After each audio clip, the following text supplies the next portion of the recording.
आप जानते हैं कि दुनिया में एक ऐसा मुल्क भी है जहां 33 करोड़ देवताओं की पूजा होती है, मगर इसी मुल्क की सड़कों पर दुनिया का जदीद तरीन डिजिटल इनकलाब दौड़ रहा है। खुशामदीद।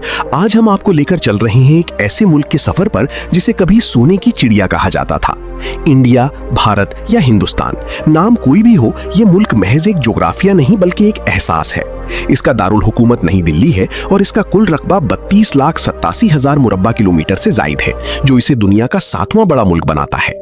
1.4 अरब से जायद आबादी के साथ ये दुनिया का सबसे गुंजान आबाद मुल्क बन चुका है और इसका इंटरनेशनल डायलिंग कोड +91 है।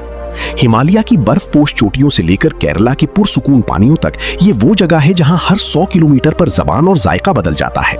इंडिया की मईशत आज दुनिया की 5वीं बड़ी ताकत बन चुकी है, लेकिन इस तरक्की के पीछे सबसे बड़ा हाथ तालीम का है। इंडिया ने अपनी आजादी के फौरन बाद IITs जैसे आला तालीमी इदारे कायम किए, जिन्होंने ऐसे जहन पैदा किए जो आज पूरी दुनिया पर राज कर रही हैं।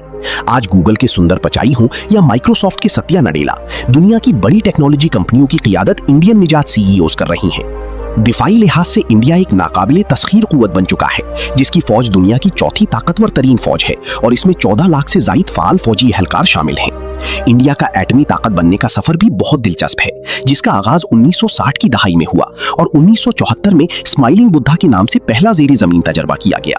इसके बाद 1998 में पोखरान के मकाम पर सिलसिलावार धमाके करके इंडिया ने खुद को बाकायदा तौर पर एक एटमी मुल्क करार दिया, जिसने आलमी सियासत में उसका कद बढ़ा दिया। जमीन से खला तक इंडिया की उड़ान भी हैरान कुन है। इसरो ने निहायत कम बजट में मरीख तक रसाई हासिल की और हाल ही में चंद्रयान 3 के जरिए चांद के जनूबी कत पर लैंडिंग करके तारीख रकम कर दी, जहां अब तक दुनिया का कोई और मुल्क नहीं पहुंच सका था। मगर इंडिया सिर्फ टेक्नोलॉजी ही नहीं, कुछ अनोखी हकाइक का नाम भी है। क्या आपको मालूम है कि इंडिया में एक ऐसा गांव है जहां घरों के दरवाजे ही नहीं होते? महाराष्ट्र के शनि शिंगणापुर में लोग ताले नहीं लगाते, क्योंकि उनका मानना है कि उनकी हिफाजत गैबी ताकतें करती हैं। यहाँ आपको जुगाड़ का लफ्ज भी बहुत सुनने को मिलेगा, यानी किसी भी मुश्किल काम का एक सस्ता और देसी हल निकालना। इंडियन लोग इस फन में इतने माहिर हैं कि सड़कों पर आपको ऐसी ऐसी इजादात मिलेंगी जो अक्ल को दंग कर दें। यहाँ ट्रैफिक का शोर भी एक मौसीकी है, जहाँ ट्रकों के पीछे लिखा होता है हॉर्न ओके प्लीज, गोया ये रास्ता मांगने का एक बाकायदा तरीका है। लेकिन हर बड़ी तस्वीर के दो रुख होते हैं। जहां इंडिया तरक्की कर रहा है, वहां हालिया बरसों में बढ़ती हुई इंतहा पसंदी और मजहबी अदम बर्दाश्त ने इसके सेक्युलर तशख्खुस को ठेस पहुंचाई है। अक़लियतों के खिलाफ बढ़ता हुआ तनाव और हजूम के जरिए तशद्दुद जैसे वाकयात ने दुनिया भर में इंसानी हुकूक के हवाले से सवालात खड़े कर दिए हैं, जो जदीद इंडिया के लिए एक कड़ा इम्तिहान है। इन तमाम तर तजादात, खूबियों और चैलेंजेस के साथ इंडिया एक ऐसा तजर्बा है जो आपकी सोच बदल देता है।